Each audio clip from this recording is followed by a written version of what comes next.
এর এমসিকিউ প্রশ্নোত্তর। প্রভাত মুখোপাধ্যায়, উচ্চ মাধ্যমিক তৃতীয় সেমিস্টার।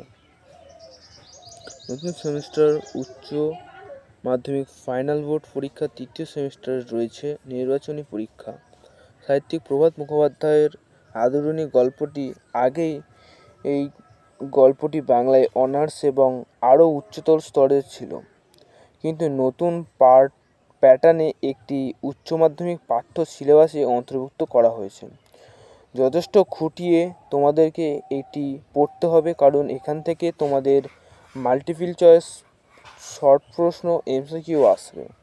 তাই তোমাদের জন্য প্রথমে সারাংশ সহজ ভাষায় এবং তারপর প্রশ্ন উত্তর সমস্ত কিছু একটি ক্লাস নোট হিসেবে দিয়ে দেওয়া হলো। আদরণী প্রভাত কুমার মুখোপাধ্যায়, উচ্চ মাধ্যমিক। আধুনিক গল্পে সংক্ষিপ্ত ও সারাংশ সহজ ভাষায়। গল্পের মূল চরিত্র মুখোপাধ্যায় মহাশয়, যিনি একজন বৃদ্ধ ব্রাহ্মণ। তার অত্যন্ত স্নেহের হাতি আদরিণী, যে শুধু একটি পশু নয়, পরিবারেরই অংশ ছিল। গল্পের শুরুতে জানা যায় মুখোপাধ্যায় মহাশয়ের নাতনি কল্যাণীর বিয়ের আয়োজন চলছে। এই শুভ কাজের জন্য প্রচুর অর্থের প্রয়োজন, তাই তিনি বাধ্য হয়ে তার আদরের হাতি আদরিণীকে বিক্রি করার সিদ্ধান্ত নেন। প্রথম দিকে আদরিণীকে মেলায় নিয়ে যাওয়া হলেও উপযুক্ত দাম পাওয়া যায়নি, ফলে যে আবার বাড়ি ফিরে আসে। পরিবারের সবাই এতে খুব খুশি হয়, যেন হারানো ধন ফিরে পেয়েছে। কিন্তু শেষমেশ ঠিক হয় তাকে রসুলগঞ্জ মেলায় পাঠানো হবে বিক্রির জন্য। যাওয়ার সময় কল্যাণী দেখে আদরিণী কাঁদছে। সে অভিমান ও দুঃখ চোখের জল ফেলছে, যেন বুঝতে পারছে যে তাকে চিরতরে বিদায় নিতে হবে। এরপর পথে খবর আসে বাড়ির থেকে 7 ক্রোশ দূরে আদরিণী অসুস্থ হয়ে পড়েছে। তার পেটে ব্যথা শুরু হয়েছে। মাহুত যতই চেষ্টা করুক কোনো চিকিৎসায় কাজে আসছে না। মুখোপাধ্যায় মহাশয় যখন সেখানে পৌঁছান, তখন সবশেষ বিশাল দেহী আদরিণী শুয়ে আছে নিথর নিস্তব্ধ। বৃদ্ধ ছুটে গিয়ে আদরিণীর শবদেহের পাশে পড়ে যান। কাঁদতে কাঁদতে বারবার বলেন, অভিমান করে চলে গেলি মা, তোকে বিক্রি করতে পাঠিয়েছিলাম বলে তুই অভিমান করে চলে গেলি। আদরিণীর মৃত্যুতে মুখোপাধ্যায় মহাশয় মানসিকভাবে ভেঙে পড়েন। তার ঠিক 2 মাস পর তিনি মারা যান, যেন আদরিণী শূন্যতা ধীরে ধীরে তাকে গ্রাস করেছিল। গল্পের মূল ভাব। এই গল্পে ভালোবাসা সম্পর্কের টান এবং বিচ্ছেদের যন্ত্রণা নিয়ে লেখা। এটি প্রমাণ করে পশুরাও অনুভূতি বোঝে, তারাও ভালোবাসতে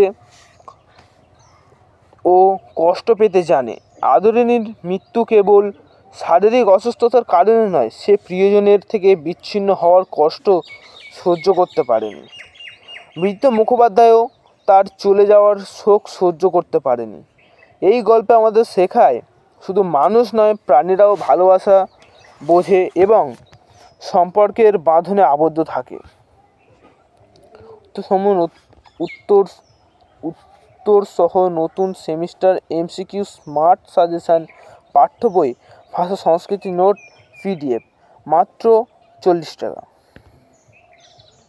এটা তোমরা দেখে কিনে নিতে পারো, কোনো সমস্যা নেই। আচ্ছা, শুরু করি। আদরিণী গল্প থেকে এমসিকিউ প্রশ্নোত্তর প্রশ্নপত্র।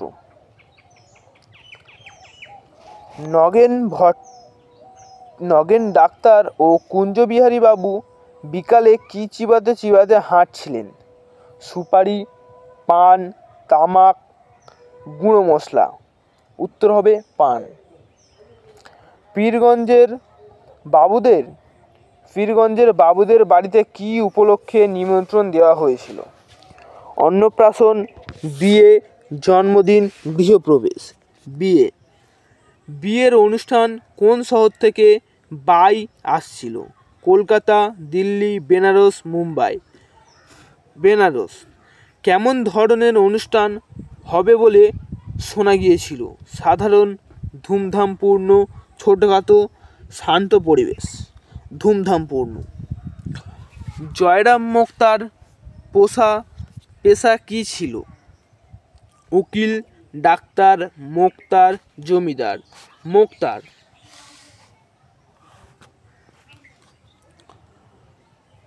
জয়রাম মোক্তার কত বছর ধরে স্টেটে কাজ করেছেন?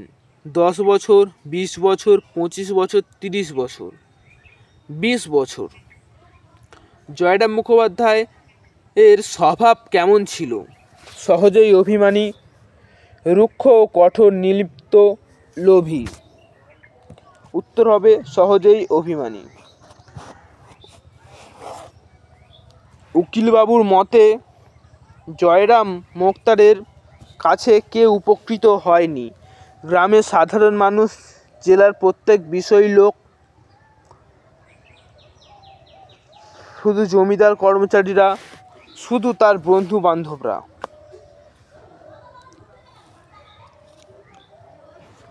জেলার প্রত্যেক বিষয়ী লোক মানে প্রশ্ন তো বোঝাতে এমন কেউ নেই যে জয়রাম মোক্তারের কাছ থেকে উপকার পায়নি, এটাই আর কি বোঝাতে চেয়েছে। তাই এখানে দেওয়া আছে গ্রামের সাধারণ মানুষ কি উপকার পেয়েছে, শুধু পেয়েছে না জেলার প্রত্যেক বিষয় লোক পেয়েছে। তার মানে বলছে যে প্রত্যেক ধরনের প্রত্যেক ধরনের লোকই এখানে মোক্তারের কাছ থেকে উপকার পেয়েছে, এটাই আর কি বলতে চেয়েছে। জয়রাম মুখোপাধ্যায় নিমন্ত্রণ রক্ষা করতে যেতে চাননি কেন? শরীর খারাপ ছিল, কাছারি কামাই হবে, নিমন্ত্রণ পাননি, হাতে পাওয়া যাচ্ছিল না। কাছারি কামাই হবে। নগেন ডাক্তার ও কুঞ্জবিহারীবাবু যাওয়ার আর প্রধান সমস্যা কী ছিল? খাবারের অভাব, দীর্ঘপথ, নিমন্ত্রণ না পাওয়া, সময়ের অভাব। দীর্ঘপথ। জয়রাম, নগেন ডাক্তার ও কুঞ্জবিহারী কি যানবাহনের ব্যবস্থা চান? গরুর গাড়ি, নৌকা, ঘোড়ার গাড়ি, হাতি। হাতি।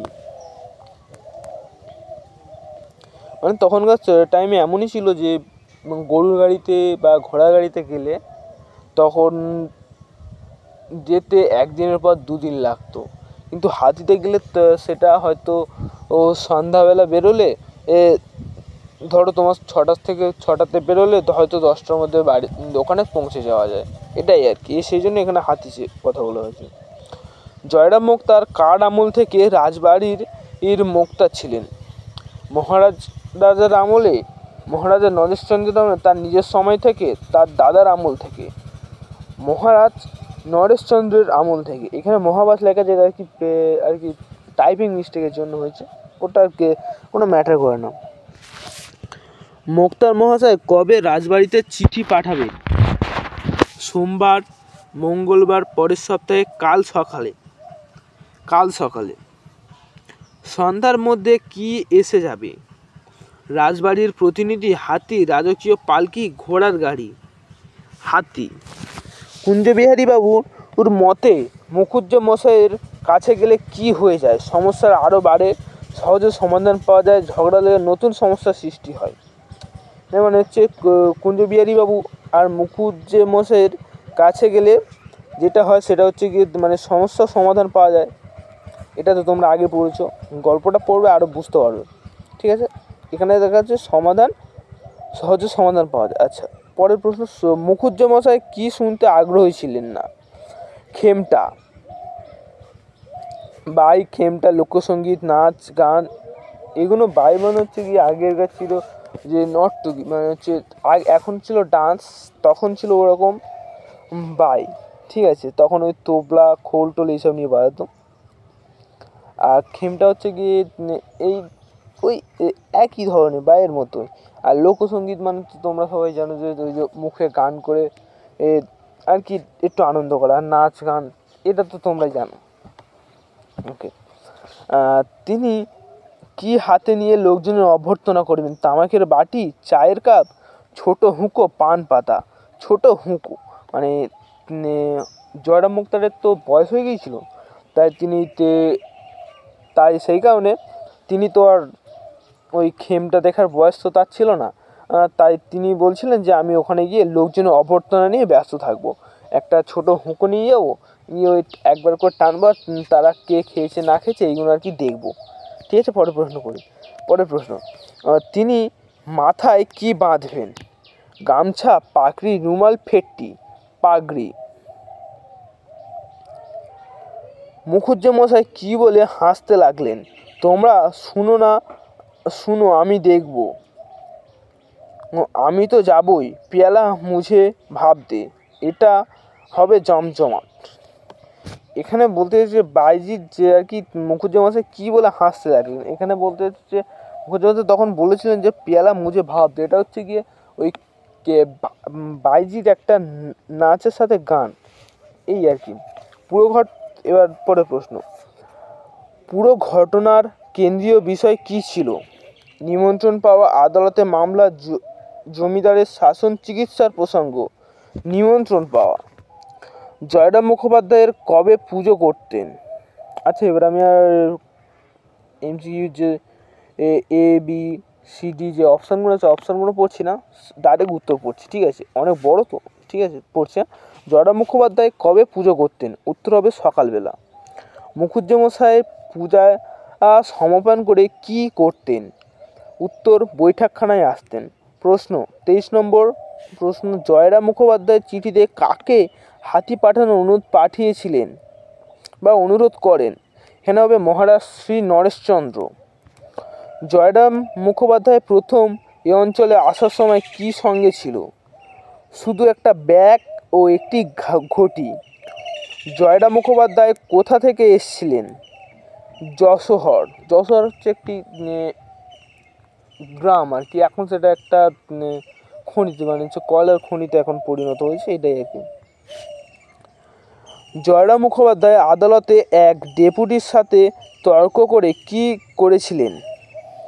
আদালতের অবমাননা করেছিলেন, মানে আদালতে একটি ডেপুটি সুপারিনটেন্ডেন্ট মানে একটি পুলিশের সাথে তার ঝামেলা হয়, এবং সেই ঝামেলাতে তিনি মুখোপাধ্যায় মানে জয়রাম মুখোপাধ্যায় আদালতে একটি ডেপুটির সাথে তর্ক করছিল, মানে ওই যেমন ধর উকিলে যেমন তার মক্কেলকে নিয়ে বিতর্ক হয় যে তাকে দোষী সাব্যস্ত থেকে মানে তাকে অপরাধী থেকে নিরপরাধী বানানোর যেটা আর কি চেষ্টা তাদের, সেটাই ওটার কারণে তখন আদালত অবমাননা করেছিলেন। তার মানে হচ্ছে আদালত এতে অপমানিত বোধ হয়েছিল। আদালতের অবমাননার জন্য জয়রাম মুখোপাধ্যায় কত টাকা জরিমানা হয়েছিল? এটা হচ্ছে 5 টাকা জরিমানা হয়েছিল, কিন্তু জয়রাম মুখোপাধ্যায় পরে 1700 টাকা ব্যয় করে তো ওই 5 টাকা জরিমানা ফের নিজের কাছে ফেরত দিয়েছিল। এবার আরও বলা যায় যে জয়রাম মুখোপাধ্যায় আবার তার এঁড়ে গরুর নাম ওই ডেপুটি সাহেবের নামে দিয়েছিল। আচ্ছা, এবার পড়ে যাক। জয়রাম মুখোপাধ্যায় জরিমানার বিরুদ্ধে মামলা করতে কত টাকা ব্যয় করেছিল? এই তো বললাম না, 1700 টাকা ব্যয় করে সেই 5 টাকা আদায় করেছিল, সেটাই আর কি। আচ্ছা, মুখুজ্জে মহাশয় কোন বিষয়ে অত্যন্ত দয়ালু ছিলেন? দরিদ্রদের বিনামূল্যে আইনি সাহায্য দেওয়া, মানে হচ্ছে কোনো যদি মক্কেল মানে হচ্ছে কোনো কারণে জমি হাতিয়ে নিয়েছে, সে মানে টাকা দিতে পারছে না, তখন তিনি তাকে বিনামূল্যে এবং নিজে টাকা খরচা করে তাকে কোর্টে জিতিয়ে দিতে, এটাই আর কি। আচ্ছা, সন্ধ্যার আগে মুক্তার মশাই কোথায় ছিলেন? বৈঠকখানায়। মানে আগে বৈঠকখানা বলতে বোঝাতো যে ওই মিটিংসকে এখন আগে বলতো বৈঠকখানা, মিটিং রুম যেটা এখন বলে মিটিংস রুম, তাকে আগে বৈঠকখানা বলতো। আচ্ছা, কারা মুক্তার মশাইয়ের বৈঠকখানায় তাস খেলতেন? যুবক বৃদ্ধ সবাই, মানে গ্রামের মুক্তামশাই একা থাকতে থাকতে এখন গ্রামে ওই ওনার সন্ধ্যার পরে যখন ওনার মোক্তাদার চলে যান, তখন ওনার ওই বইটাখানাতে তাস খেলা, লুডো, তাস, পাশা এসব নিয়ে তিনি গ্রামের বাচ্চা বৃদ্ধ সবাইকে নিয়ে বসে খেলা করতেন। আচ্ছা, এবার হাতির জন্য জায়গা প্রস্তুত করতে কি করা হয়েছিল? বাগান, এখানে হচ্ছে বাগান পরিষ্কার হচ্ছে, মানে বাগানে অনেক নোংরা জমেছিল, সেই জায়গাটা হাতির জন্য ও কিছুটা ফাঁকা করে ওখানে পরিষ্কার করা হচ্ছিল, এটাই আর কি। হাতি খাবার জন্য কি প্রস্তুত করা হয়েছিল? কলা গাছ ও বৃক্ষের ডাল, মানে হচ্ছে কচি কচি পাতাওয়ালা, অনেক করে পাতাওয়ালা, যেগুলো আর কি সিঙ্গাপুরি কলা বলে, ঠিক আছে, ওই কলা গাছ অনেক কটা ও ভালো ভালো যেসব হাতি খায় এমন গাছের ডালপালা ভেঙে নিয়ে রেখে দেওয়া হয়েছিল। সন্ধ্যার কিছু আগে কি খবর এলো? হাতি পাওয়া যায়নি, মানে হচ্ছে তখন তিনি যখন জয়রাম মুখোপাধ্যায় যখন হাতি দিতে মানা করে দেয় রাজা, মানে শ্রী নরেশচন্দ্র জয়রাম মুখোপাধ্যায়কে হাতি দিয়ে মানা করে, তখন তার খুবই রাগ হয়। ও বলছে যে তখন তিনি বললেন যে আমি আমার টাকায় হাতি কিনবো, কিনেই তারপর আমি বিয়ে বাড়ি, না তো আমি যাব না। এই বলে তিনি তার চাকর বাকরকে নিয়ে খোঁজ লাগাতে সন্ধ্যার কিছু আগে তার একজন ভৃত্য এসে, মানে চাকর এসে বলছে যে হাতি পাওয়া যায়নি। কে প্রথম বিস্মিত হয়ে বলল, পাওয়া গেল না? কুঞ্জবিহারী বাবু, মানে তখন যেই শুনেছে যে পাওয়া যায়নি, তখন হঠাৎ তিনি চমকে উঠে বলছেন যে যা, মানে একটু দুঃখ প্রকাশ করে বলছেন যে হাতিটা পাওয়া গেল না। কুঞ্জবিহারী তো বাবু তখন বলছেন, কেন হাতি দেওয়া হয়নি?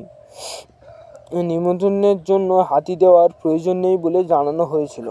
মানে মুক্তাদারের কাছে যখন রাজার ওই গুপ্তচর, মানে যেটা কি বলে, যে চিঠি আদান প্রদান করে, সেই চিঠি যখন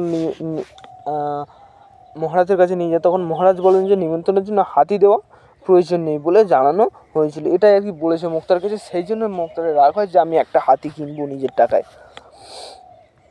মুখুজ্জেমশাই কীভাবে প্রতিক্রিয়া দেখালেন? ক্ষোভ, লজ্জায়, রাগে ফেটে পড়লেন, মানে তখন ওই মানে এতটা রাগ হয়েছে না, পরে জানতে পারো তোমরা। মুখুজ্জেমশাই কিসে যেতে রাজি হলেন না?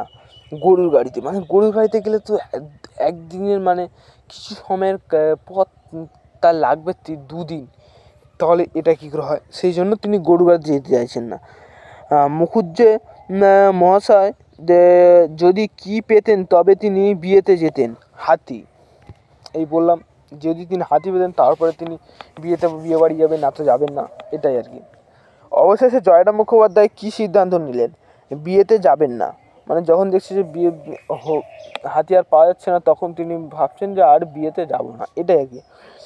অবশেষে জয়রাম মুখোপাধ্যায় কী সিদ্ধান্ত নিলেন? বিয়েতে যাবে।